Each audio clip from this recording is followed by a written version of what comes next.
it. And I see we've got several people in attendance, a lot of names and faces that I know. So thank you all for joining us tonight. My name is Jessica Pythka. I'm the District 5 Supervisor for Lake County, but I'm also the Vice Chair of the Risk Reduction Authority, which is a JPA focused on reducing risk throughout the region of Lake County. Other members of the JPA are both cities, the City of Clear Lake, the City of Lakeport, the Fire Protection Districts, several of our local tribes, and water purveyors. So every month we meet together. We coordinate grant opportunities and projects so that we can really co-manage this region as a team. So what we've done in the past, a few of these town halls to highlight different topics that come up. We've focused on tree mortality. We had one on Mediterranean oak borer a few months ago, and we've done some fire prep ones too. We do have a YouTube channel. Lake County Risk Reduction is the YouTube channel, and we have our website, which Elisa can put that probably in the chat for us, so you have that as a reference. So while we're gathering here tonight, we do have the Acorn Fire, which is burning in our county, and we do have folks that are evacuated. This is turning out to be quite a wild fire season. So it's really good timing that we have Dr. Santana with us. And she has been doing research in different counties around the state and has come to Lake County with a focus on how compounding wildfire threats and smoke and power risks affect communities. And she and I did have a chance to speak about these things last year. So I'm delighted that she is coming back with her experience and her research to share her findings with us tonight. And I also want to share with you a video that Leah Sautelay from Lake County OES prepared to sort of respond to some of the things that Dr. Santana is going to share. Because we have been really busy working on a lot of these things, we do have these resources to share with you as well. So thank you for joining us tonight, and welcome, Dr. Santana. I am going to turn it over to you. Wonderful. Thank you so much, Supervisor Pythka, for that introduction. I'm really happy to be here with you all. So I am an assistant professor at the University of Washington, Seattle, and I conducted the research I'm going to share today in Northern California last year in the spring and summer. And I just also wanted to share that I grew up in Northern California. I actually grew up in Paradise and Chico. And so I have, very personal and close experience with the effects of wildfire on communities in Northern California. So I also just wanted to send my good wishes out to everyone who's had to evacuate, and just acknowledge that we're entering, I think, what could be a pretty severe wildfire season. So I just wanted to share a little bit about that as sort of some of the personal motivation for me doing work on this topic, especially in the context of climate change. So I'm going to share some slides. Excuse me while I set this up.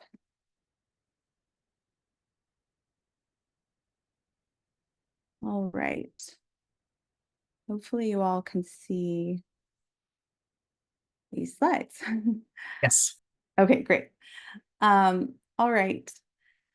So also just a little bit about what I study. So I am a sociologist and social psychologist. So I'm really interested in how individuals and communities respond to and prepare for climate-related hazards such as wildfire, flooding, and extreme heat. And today I'm going to be sharing some of these initial findings of the research I conducted in Northern California last spring and summer. I'm going to focus on the results from Lake County, where all of you, I believe, are joining from today. But I also did work in two other counties, Tehama and Tuolumne. So I'll try to bring in where I can, some of the comparisons and similarities across the different counties that I worked in. So, as we're all aware, wildfires have become more frequent and intense in the Western US and in Canada in recent years. And these fires have been driven by a number of factors: legacies of fuel accumulation from past land management, an increasing number of people living in the wildland urban interface, um, and climate change related impacts, so extensive drought and wind events.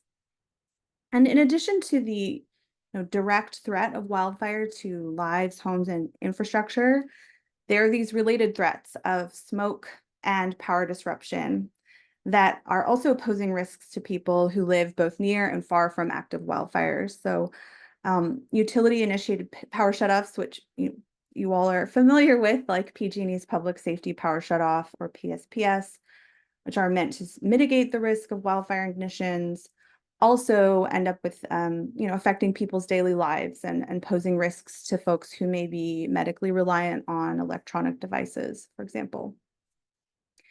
And also wildfire smoke contributes to this cumulative burden of air pollution, so increasing risks to the vulnerable, such as those over 65, those with chronic respiratory health issues like asthma, and those who work outdoors, and importantly, children. And I think even just this last summer in 2023, smoke from fires raging in Canada moved south to New York City, which exposed more people to wildfire smoke on a single day than any other previous event in US history. So obviously folks in the West and Northern California have been living with and breathing wildfire smoke for years now, but it is definitely elevated to this point where now it's very much a national public health issue. And in the Western US, this idea of wildfire risk, smoke exposure, and power shutoffs, they often occur in the same places at the same time. And this is really sort of what drove my interest in how people and communities are experiencing these three hazards simultaneously. And so I'm sort of defining here this idea that these three hazards, wildfire risk, smoke exposure, and power shutoffs, are compound hazards because they're both spatially and temporally coincident. They happen at the same time and in the same place. And as a result, they sort of can amplify overall effects and kind of create additional complications for individuals and communities who are trying to prepare and respond to these threats. So there is kind of a growing interest in scholarship and on these compound hazards, but most research so far on wildfire-related hazards has focused on single threats. So there's kind of a need for more information on how communities really navigate these overlapping compound threats to inform policy, community preparedness, and scholarship. So there really were two research objectives for me in this project. The first was to explore how individuals and communities respond to the impacts of wildfire and the related hazards of smoke and power shutoffs.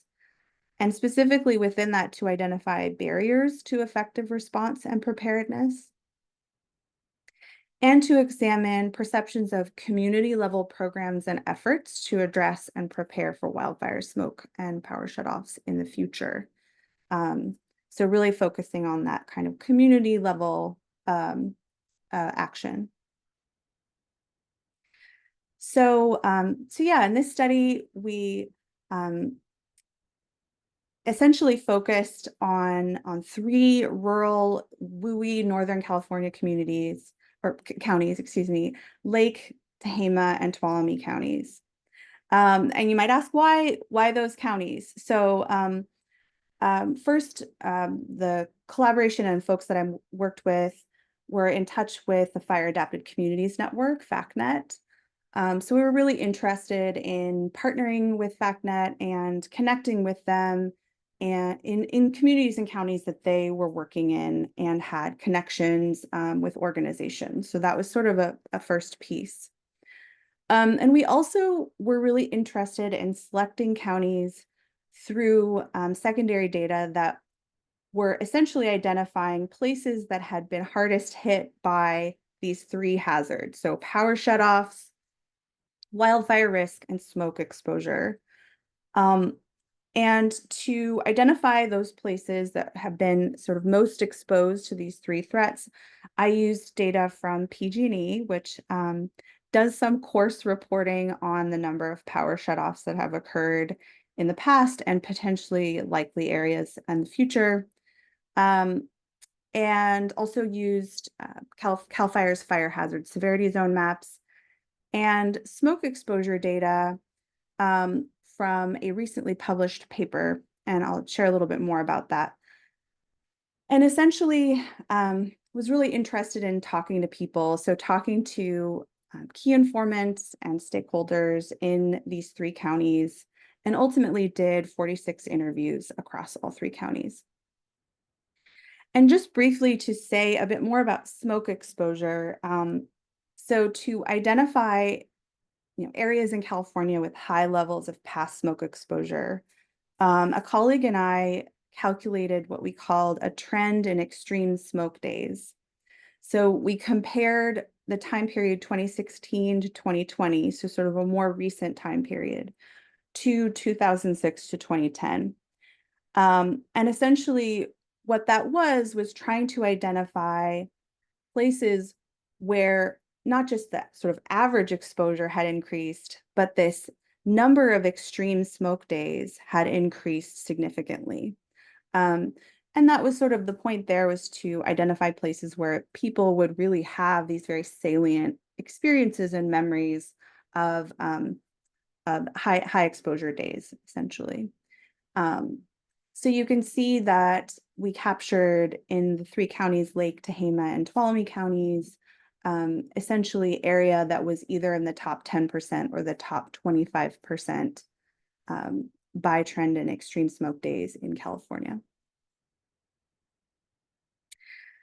So just really quickly, yeah, we ended up, or I ended up interviewing 17 people in Lake County. Here's just a little breakdown of the demographics. So pretty even split across gender. And really we were trying to speak with more people who were over 65 to really understand the experience of older adults. So that was sort of intentionally oversampled.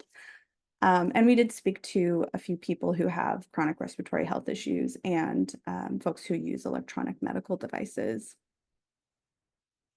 And then also just a quick overview of the folks that we talked to by affiliation, sort of broadly. Yeah, we spoke to three folks who represent community support organizations, 4 from environmental conservation nonprofits, et cetera. And so folks could have multiple affiliations. So if you added all those up in the Lake County column, you'd get something a little bit bigger than 17. Yeah, but really I was trying to ensure that I spoke to someone from every sort of affiliation type to get really that broad range of voices involved in the research.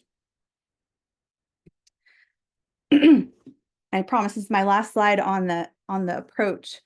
But yeah, the interview questions covered quite a bit of territory. Not everything I'm sharing here today is going to touch on all of the interview questions, but essentially the buckets were a set of questions about past experiences with wildfire, smoke, and power shutoffs. And that included both experiences with wildfire hazard, so living in a place where there's the potential for wildfire, as well as experiences with wildfire itself in evacuations. And certainly I'm well aware that in Lake County, many people, if not all people, have likely evacuated at some point in the past 5 years. So definitely that was a very salient thing that came up in interviews. And we also asked folks about perceptions of compound wildfire threats, so sort of how people grapple with these threats when they happen simultaneously. the actions taken or responses that people took as individuals and also as representatives of organizations to address these compound wildfire hazards. And then again, really kind of digging into the barriers that folks have faced trying to adapt or respond or prepare for the future potential of compound wildfire hazards. So I'm going to talk about 4 areas of concern that emerged in the interviews from Lake County. And I'm going to talk a little bit about each one that are listed here. So the first was information sharing and coordination. Another area, land management opportunities and limitations, wildfire mitigation and preparedness resources, and insurance challenges. And I guess I want to emphasize that some of what I'm sharing may seem obvious to you all. You are living and breathing and experiencing these threats on a regular basis. And really what I've tried to do here was look for common themes and concerns across all of the people that I talk to. And by doing that, sort of, I'm trying to formalize some of these concerns so that, yeah, they can sort of be identified, and I have plans to produce fact sheets, which I have some drafts of, so that all of this data, which is really the data from your community, can be shared to funders or other interested parties. So again, really aiming for this to be sort of a resource, reflecting back what I think are many of the shared concerns across many community members that I spoke to. But also, that being said, I may have got some things wrong, and recognize 17 people is not a perfect cross section of all of the interests and concerns that folks may have in Lake County on these issues. So I really do just want to say that, as like sort of snazzy as this PowerPoint is, it's all a work in progress. And at least at this stage, I'm very open and ready to make adjustments if folks would like me to. So the first theme or area of concern is this information sharing and coordination. And folks did share, some positive experiences and successes. I think things that are working around information sharing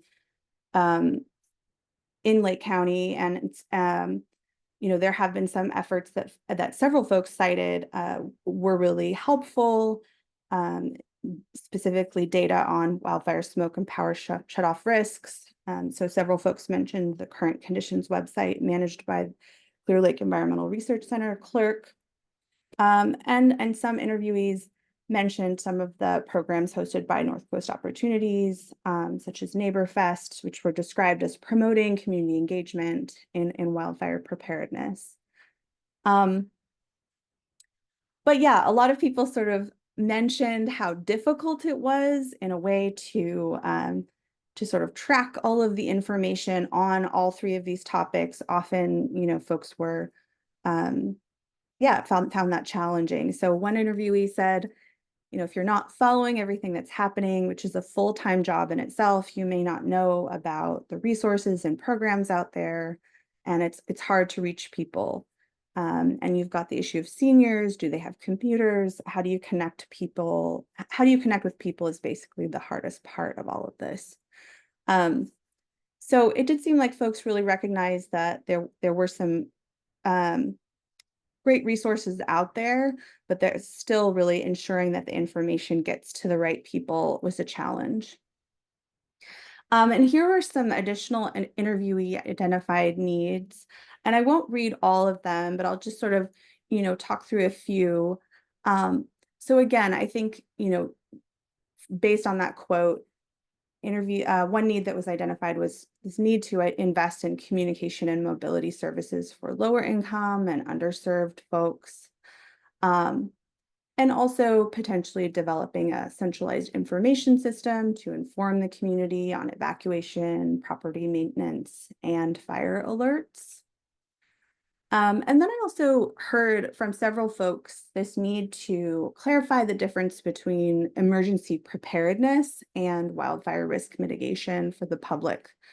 Um, and that with sort of the abundance of information that's out there, that this was a really important distinction that could help to ensure that people were getting to the information that they really need. So next, I'll just move on to land management opportunities and limitations.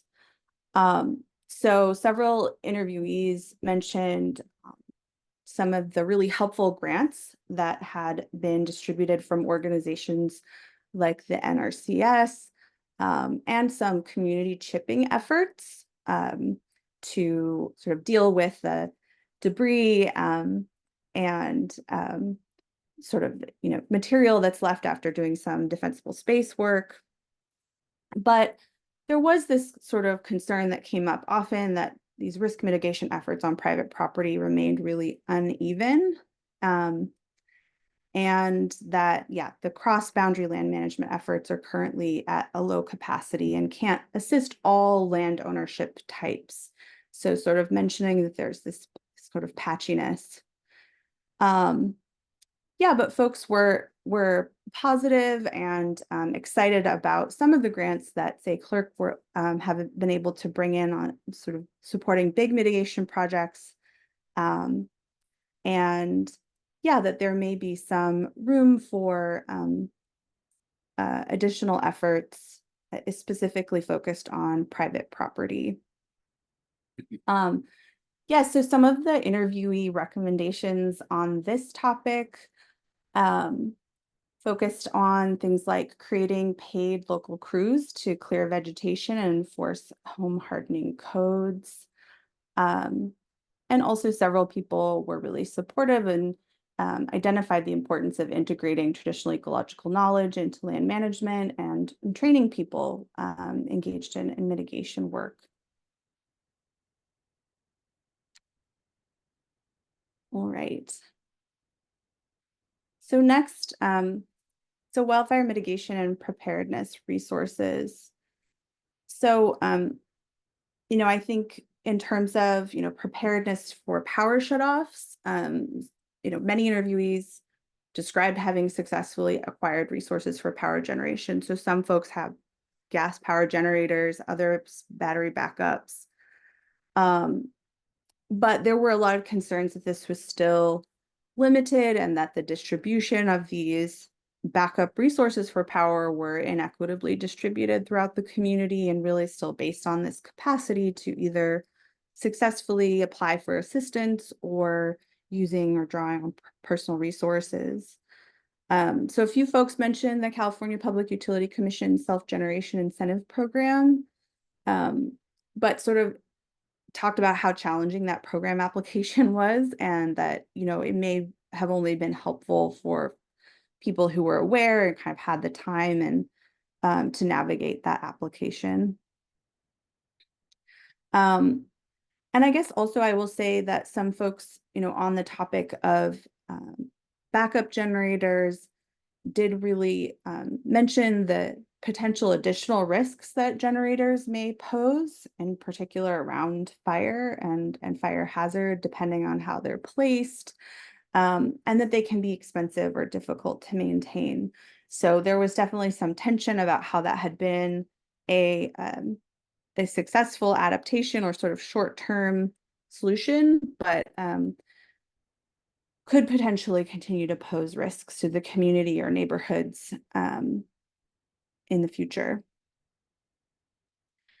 Yeah, and so some folks really talked about the challenge of enforcing codes and again, this sort of patchiness around property ownership. So one interviewee said the hazardous fuel mitigation ordinance requires property owners to do defensible space, but if a neighboring lot is not developed, it still has a lot to mitigate, and we don't have enough staff and code enforcement to actually go around and do the inspections. We have this great ordinance, but we can't really enforce it. Yeah, so there were sort of a handful of recommendations and that interviewees had identified related to how to improve community wildfire mitigation and preparedness, and also how to build capacity and strengthen policy. But again, just sort of touching on a few of these, I think one really important one is to expand community-wide risk assessments and home safety evaluations, focusing or targeting on elderly and low-income residents, so folks who may not have the sort of resources to do those home assessments on their own. And also the need to develop local skill building programs for the community to address the shortage of contractors for rebuilding. So again, there's sort of that recognition that there's a potential economic benefit investing in training opportunities locally that could sort of keep much of the funding that's now being targeted at fire risk mitigation in California, kind of keeping it in the county. And then the last thing that I'll mention, and this is something that I think was absolutely discussed across all 3 counties and is increasingly a concern of mine, that, yeah, essentially fire insurance premiums are becoming unaffordable for many households. So there were, a lot of interviewees talking about losing fire insurance, moving to a different carrier, a different company, and then losing that insurance, perhaps eventually moving to the exchange in California, but that often the premiums there were absolutely out of reach, and that these really high insurance costs have driven a lot of community interest in fire safe certifications and fire-wise community actions. But so far, there's been really little progress in actually reducing insurance rates or preventing insurance companies from dropping large, swaths of the community in all 3 counties that I worked in. So yeah, one interviewee in Lake County said, one of the reasons people are interested in fire safe councils and fire-wise communities is the hope they can get better insurance rates. And yeah, I think, these are some lofty needs to fulfill, but I think, yeah, there was definitely this energy around advocating for changes to state level insurance regulations to benefit communities and offer affordable premiums based on more local risk assessments. And also there were some other needs described. So, reevaluating zoning ordinances with a focus on climate change resilience and developing more accessible and comprehensive insurance coverage for health and property damages from wildfires as well as smoke damage. So there were a number of folks have talked about how, right, they may pay a lot for their fire insurance coverage, but that didn't cover damage from smoke that maybe, just wasn't part of the policy. So sort of thinking more holistically about how insurance can protect people from sort of all 3 of these compounding hazards that I've been discussing today. And the last thing that I'll mention is, something that a lot of folks have talked about, again, in all 3 counties was, sort of challenges of the trauma and negative mental health impacts of all 3 of these hazards and sort of the complex mix of them that occur throughout the year in some places now. So some folks talked about how they might defer maintenance and home improvements because a fire occurred near their home and they're just not sure if their home will stick around in future years. So there's definitely, some risk aversion there and trying to prevent future losses. And a lot of people talked about the way that smoke can trigger memories and fear of another catastrophic event, even if it's from prescribed burn, or from a fire that's burning really far away and is not posing an imminent risk to the community. So yeah, there's really a concern that I heard repeatedly and intensively about these intergenerational impacts from evacuations and school disruption and closures and sort of this repeated trauma.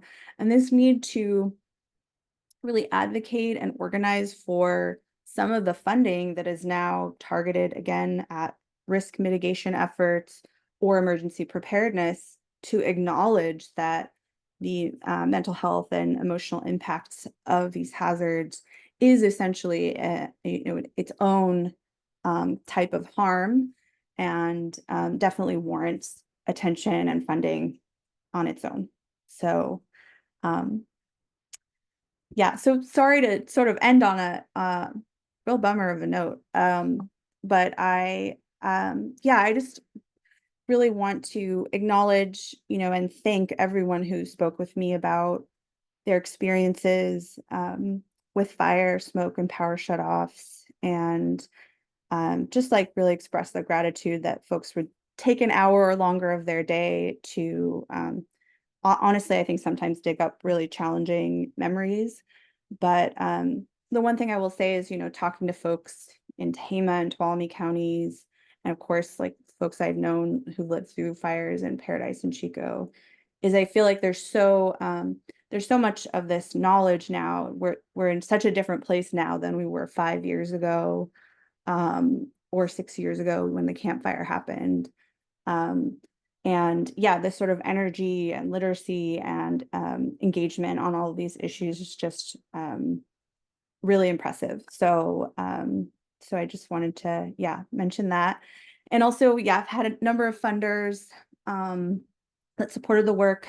And of course, I want to acknowledge that Lake County is on the ancestral lands of the indigenous Pomo people, who were the earliest inhabitants of what we now call Lake County. So just gratitude there for being able to do some research on that land.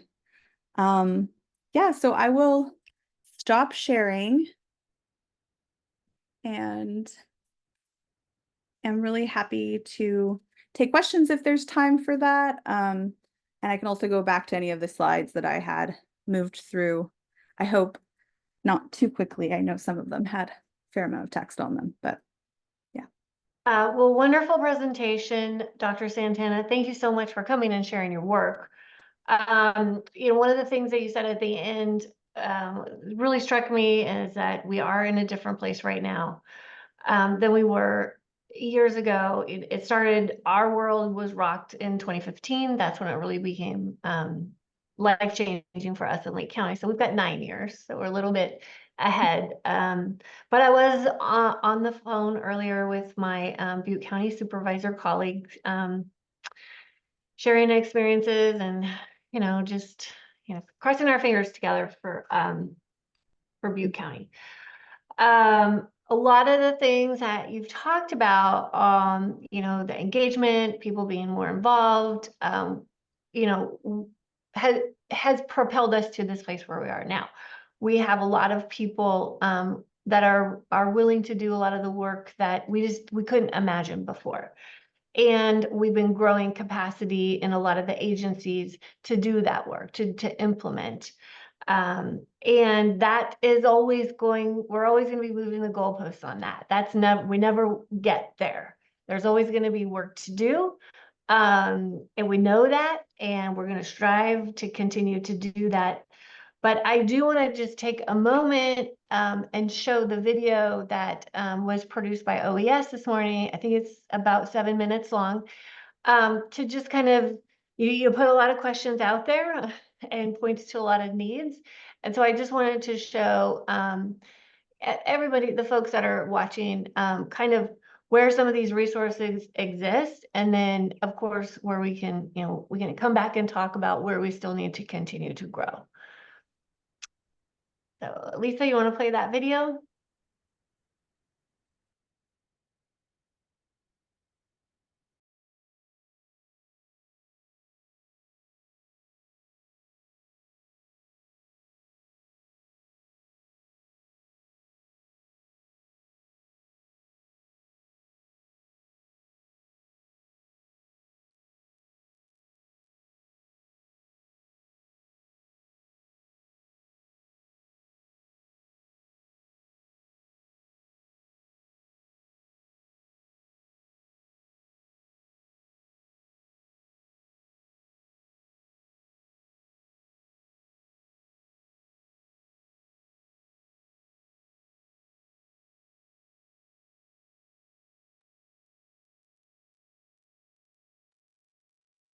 It did work earlier, everyone, I promise.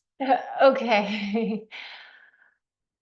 We can give it another minute or two. If it doesn't become available, then we can just put it on our YouTube channel to be Is it accessed. not visible? No, we're not able to see it. Let me try one more thing. Okay. I'll stop my share and reshare.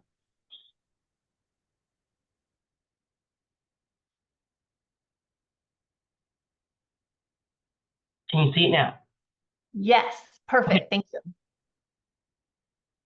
Good evening. My name is Leah Connolly. I'm the Emergency Services Manager with the Lake County Sheriff's Office. I apologize that I cannot be live with you this evening, but I hope that this video will provide information, and I will provide my contact information in case there are any questions.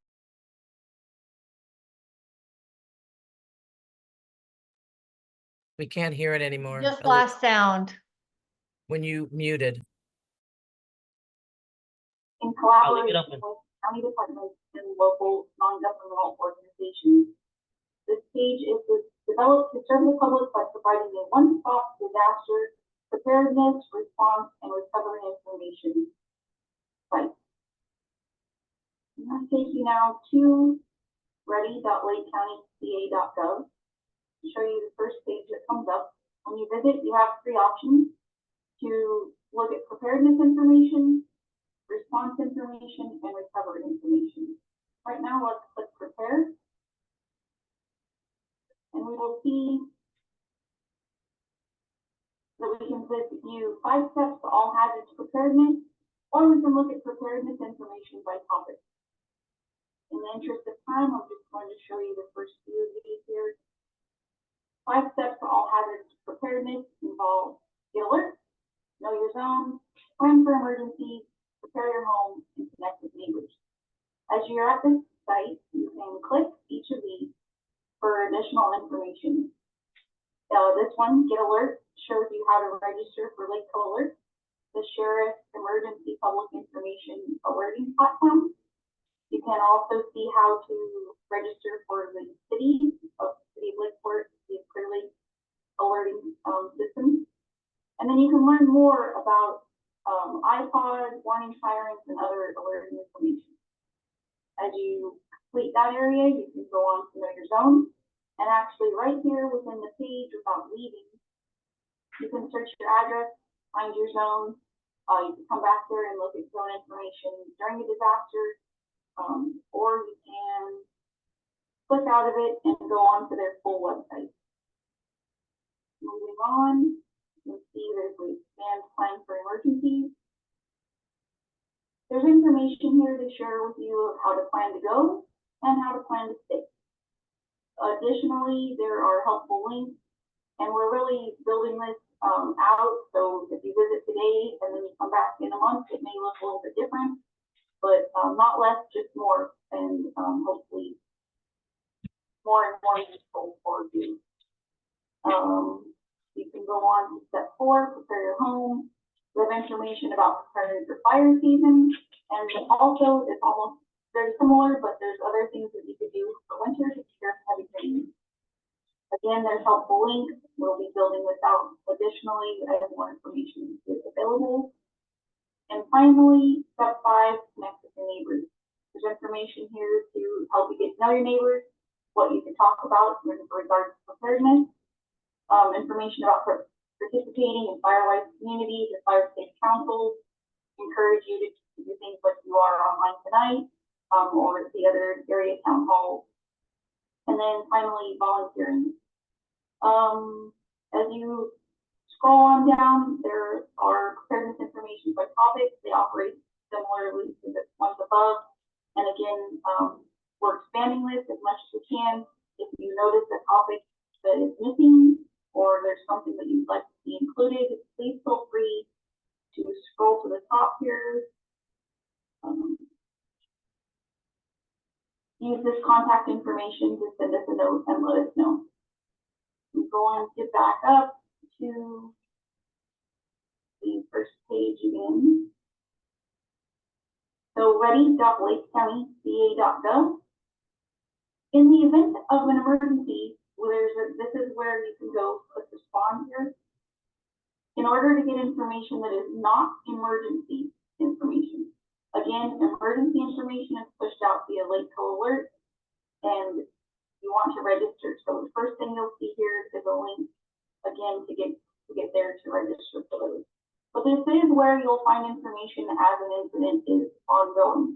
Right now, you can still see information that was provided for the early July extreme heat event, description, links to news releases from the county and county agencies or local non-governmental agencies, information about PG&E public safety shutoffs that occurred at that same time, and then a list of cooling centers and cooling options. If we scroll on down, and also show you an example. I'm trying to scroll slow so it doesn't make it busy, but there's a lot of options available that week. But you can get to the bottom and see what we had available for the 2024 late January, early February storms, winter storms. This was evolving, and so it started with press releases. Eventually, we were collecting damage reports, which are still open and available to be recorded. You click this to take into that information form. And then there was a video. So this is just two examples. If there was a fire, it would be similar where there's news releases, as damage reports are being collected, shelters are set up, other information that's pertinent to an ongoing disaster that is not emergency public information will be placed here. So I'm going to back up one more time. And again, we're at ready.lakecountyca.gov, and there is a link to the recovery resources. This actual page is managed and updated by the Lake County Department of Social Services, and it's sort of a virtual local assistance center. There is a listing of resources that are available all year long, and then similarly to the response, when there's something specific to an incident or an event or a disaster, they update it with that information. So here you'll see they still have Winter Storms 2024, a little bit of information about it, and a link to the damage report.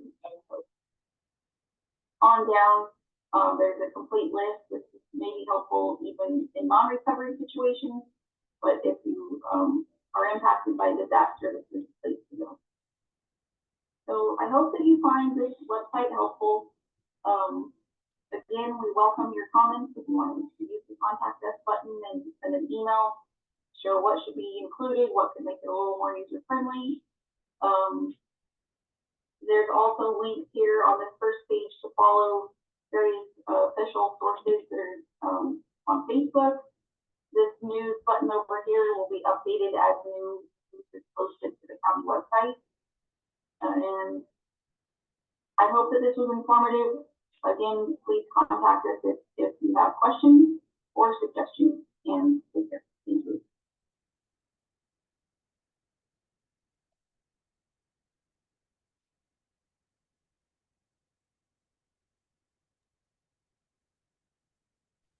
So again, I really want to thank Leah for pulling all of those resources together. It's important to have them all in one spot. We do have other resources. We have our Fire Safe Council page, which is firesafelake.org. We're going to be building out the Risk Reduction Authority website for more resources there. So there's a lot happening in this place. But one of the things that we have not, that's missing, I guess, from this conversation that we could do better is the behavioral health element. And I think that that's one of the things that you and I spoke about when we had our session last year. And it is definitely a need that we have. We currently have a behavioral health outreach van now that can go out if there's any need anywhere. And we did activate that van during the winter storms last year, last winter, when Leah was showing the resources for that. So that is an option that we have. And I think that we can work towards developing some more resources there and working on that as a priority, because we do have this collective trauma and PTSD. And the smoke in the air triggers everyone, as does helicopters and sirens and all of the things. So I think that's one of the areas that we're going to continue to really work on. So I'm really glad that you brought that up. So we have a little bit of time left. If we want to do some Q&A, if anyone is interested, go ahead and type your questions in, and we'll just go through some questions. We have until 7:30. So if you've got questions, go ahead, put them in now. And then is there anything else that you would like to kind of touch on, Dr. Santana, about Leah's presentation, or anything else that we might have missed while people are getting their questions ready? Well, I also just was thinking about, you were just saying about, you know, these sort of certainly mental health impacts that I think are now wrapped up in the experience of smoke, evacuations, and power shutoffs.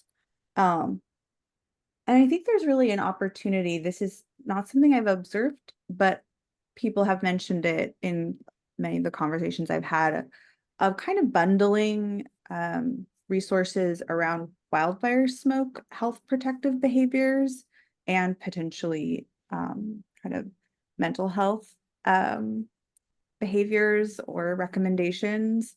I think that, yeah, that there's somewhat siloed, I think, ways that our government communicates about risk and health and wildfire. And I think in particular, wildfire is now kind of bringing together folks who think about public health and smoke impacts on children, et cetera, as well as, you know, sort of the immediate risks of fire. But I think that, yeah, just even, again, sort of thinking about those opportunities where if there's like kind of a one-stop shop, or there's one place where people can go to learn about the various resources that there might be out there, could be really important and might provide information for folks who need it, even if they weren't looking for it explicitly. Yeah, that's a great recommendation. Terry, do we have any questions? I'm not seeing any, but I'm not sure if I'm in the right chat. We have a couple in the Q&A, but Terry and Dr. there they Santana have been answering them. The most recent one is from Betsy Kahn. Okay. What's the status of the Community Resilience Center program? The Community Resilience Program is through the Red Cross. That the Red Cross is championing that. We have partnered on a grant, for a planning grant, which we did not get. So we are going to continue to work on that, and we are exploring how some county facilities may be able to do that in the future, particularly the Kelseyville Senior Center, as we kind of build that out. But that is still, you know, that's still new. We're still working in that direction collaboratively. But that is, those programs are being championed currently by the Red Cross. And if I could, I just want to mention, yeah, the Office of Climate Resiliency. Again, I'm Terry Logston. I'm the Chief Climate Resiliency Officer and Tribal Liaison for the County of Lake. And Betsy, yeah, we continue to look for funding and bring partners together to build a standalone resilience center, one or two throughout the county. With the state budget the way it is, it was a little challenging, and we did not get that funding for the planning grant. But with the American Red Cross and NCO and several of the senior centers, we continue to look for that. But the Red Cross is taking the lead on building the capacity of non-county owned facilities to serve as cooling, warming, and clean air centers. On August 13th, I'll be bringing an item before the Board of Supervisors to talk about the county facilities and cooling, warming centers, which is different than a resilience center, which is a standalone thing that, you know, typically will have different offices and things in it that can create its own sustainable funding, really. So there will be different things in there. So we're still looking and working on that. And, you know, as Leah went over and talking about the heat event that happened earlier this month. It was the first time that several community-based non-governmental organizations opened up, cooling centers, which were very underutilized, which, sadly is the trend throughout the state. Yeah. Oh, thank you, Terry. And thank you for introducing yourself and your. I am not seeing any other questions. Oh, wait, there's one open. With the completion of Dr. Santana's study, what information will be used and how in creating or improving county policy and practice? I think this research that you've shared with us today is another resource. We do a lot of this work collaborative, like I mentioned, with other organizations around. And it's just one more thing for us to look at, review, see how we can improve, and then just kind of keep moving forward. Terry, did you have anything that you wanted to add to that question? No, I think you covered it. Okay. And I would also just be happy to chime in on the cooling and clean air and heating centers. It's really been an interesting conversation. I recently was at a conference, the Natural Hazard Center puts on a conference for both practitioners and researchers, about how essentially this idea of cooling centers or clean air centers have been piloted out there in California and other states. And folks just don't go to them. And there's really I think a lot of people are trying to answer this question, Cornelia, why? And there actually isn't any great research on it yet, but I sort of have my theories. Some is about privacy, and in particular places that are rural. People may have selected a lifestyle and a place to live because they value privacy. Certainly mobility, and the folks who maybe have the fewest resources, which is why they don't have an air conditioner or an air filter in their own home, also don't have the ability to travel to a cooling center or a clean air center, especially if they have a lot happening in their family, maybe one car, multiple children, people moving around a lot. It's just a really difficult thing to kind of transfer all of the activities of life to, another location. But yeah, I think that it's a really interesting and tricky question because it's a kind of solution that seems like it would be really, a great option for some folks, but yeah, so far there seem to be some barriers to using them. Yeah. We have another question. All of our messaging needs to be translated in other dominant languages in the community. That's something that we are working on as well. Absolutely. Yep, that is always a way that we can improve our communication. And then, is there a place to see what other countries in this study said about challenges, etc., unique to them? Yes, great question. So I am this summer wrapping up essentially fact sheets, or sort of like 3-page little summaries of all 3 counties. So the first one that I've worked through is Lake County, and sort of based the presentation I gave on that fact sheet, and I will have that to share and workshop with folks. So it'll be, sort of a 3-page PDF, could be printed. So I'll have those available, and we'll definitely share them with the Risk Reduction Authority and all of the participants in the study, who can then share it out to the community.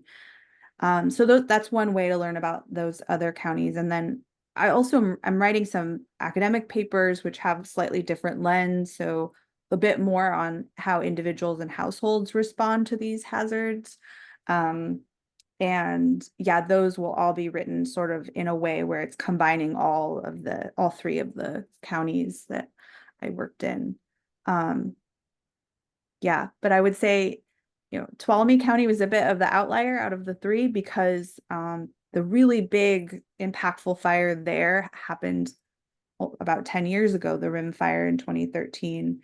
And so in a way, there was some, I would say, kind of maybe more like awareness of some of these issues in a way where they had successfully fundraised for a resilience hub and center that was opening at the time that I was doing work there. But also sort of the immediacy of a lot of the experiences related to evacuation and fire were much less for many of those folks. So yeah, so it was a really interesting kind of, all three places had shared a lot, but there were some differences for sure. Yeah, Tuolumne County has been an incredible resource for us in a couple of different ways. When I was first in office and we had this tree mortality emergency kind of blowing up, and I didn't really know what to do, I reached out directly to the Tuolumne CIO and some of their staff because they had dealt with it before in 2015. And then we took a field trip sponsored by the Red Cross up to visit the resiliency centers last summer. So, you know, them being a few years ahead of Lake County, they've been an incredible resource, as Lake County's been partnering with Butte County on so many things. Actually, Butte County went with us on that field trip. So this inter-county collaboration is essential, because there's no reason that we need to reinvent everything, you know, when we realize that there's a problem, and these problems are cyclical. A lot of them are ecologically based. You know, tree mortality is something that moves all around the state. So we've got these resources, and we just have to cultivate the relationships so that we can learn from each other. So one other thing that I did want to touch on before we leave, because it looks like we don't have any new questions, is the insurance issue. And out of everything that you brought up, most of the things we can really work on locally. And we can work on fire resiliency and mitigation issues locally, but the insurance problem is beyond us. It is a state and federal issue. And I do want to let everybody know that I am on an insurance working group. We met for 2 hours this morning. There is a lot happening. There's a lot of I was on with one of my Butte County supervisors, Mariposa, Nevada County, all these counties that are impacted the way that we are. And so sharing our stories, talking about what we're going through, really letting the state legislature and Congress know what's happening on the ground, because they're looking to us. They're like, well, tell us what's going on and what you need. So that work is happening outside of the county, but in collaboration with other counties and our advocates. It's nothing that we can do locally, but we can continue to, you know, build those relationships and push for what it is we need so that they understand what's truly happening on the ground. Okay, so we do have one last question. 2015 was a tough year for our community. It challenged us in ways we never thought we needed to be prepared for. Then COVID was another challenge. As a community, since those events, Lake County has come a long way in uniting and preparing for future challenges. Thank you, everyone. Amy, what a fantastic way to end this town hall. Thank you so much. I could not agree more. We've had a lot of these challenges come at us, and we've just really faced them together. We've stood up together, we've linked arms, we put in the hard work, and I'm really delighted to have been able to, you know, expand relationships, get to know each other, and to see all of the people that are engaged in this work together, because it's not anything that one person can or one agency can do alone. This requires all hands on deck. So Dr. Santana, thank you so much for joining us, for picking Lake County to do your research in, for coming and visiting. And I think we had a virtual meeting, for doing this research. That's so incredible. And then reaching out and coming back to us. And Elisa and Terry, thank you for helping put this on. Again, everyone is welcome to watch the other videos that we've produced on our Lake County Risk Reduction Authority YouTube channel. Our meetings are open to the public. They are the third Monday at 3 o'clock, we do move around. We have our meetings in different locations, so you can see on the posted agenda where we'll be meeting next. They are available on Zoom too, if you'd like to join us that way. But again, the more folks working on this together, the farther that we will get together. So thank you so much for joining us, and everybody have a wonderful night. Thank you. Thank you.